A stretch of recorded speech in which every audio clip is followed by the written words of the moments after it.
حضرت عبداللہ بن عمرو رضی اللہ تعالیٰ عنہ فرماتے ہیں کہ نبی کریم صلی اللہ علیہ وآلہ وسلم نے فرمایا، میرا پیغام لوگوں کو پہنچاؤ، اگرچہ ایک ہی آیت ہو، اور بنی اسرائیل کے واقعات تم بیان کر سکتے ہو،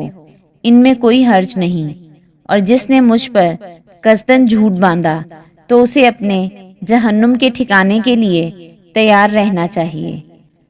حضرت معاویہ رضی اللہ تعالیٰ عنہ فرماتے ہیں کہ میں نے رسول اللہ صلی اللہ علیہ وآلہ وسلم کو یہ فرماتے ہوئے سنا کہ جس شخص کے ساتھ اللہ تعالیٰ بھلائی کا ارادہ کرے اسے دین کی سمجھ عنایت فرما دیتا ہے، اور میں تو محض تقسیم کرنے والا ہوں، دینے والا تو اللہ ہی ہے۔ حضرت ابو ہریرہ رضی اللہ تعالیٰ عنہ بیان کرتے ہیں، رسول اللہ صلی اللہ علیہ وآلہ وسلم نے فرمایا، انسان بھی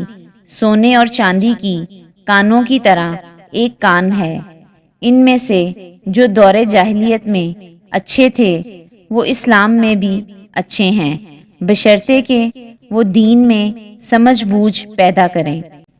حضرت ابن مسعود رضی اللہ تعالیٰ عنہ بیان کرتے ہیں، رسول اللہ صلی اللہ علیہ وآلہ وسلم نے فرمایا، دو قسم کے لوگوں پر رشک کرنا جائز ہے، ایک وہ آدمی جسے اللہ تعالیٰ نے مال عطا کیا اور پھر اس کو راہ حق میں اسے خرچ کرنے کی توفیق عطا فرمائی، اور ایک وہ آدمی جسے اللہ تعالیٰ نے حکمت عطا کی اور وہ اس کے مطابق فیصلہ کرتا ہے اور اسے دوسروں کو سکھاتا ہے۔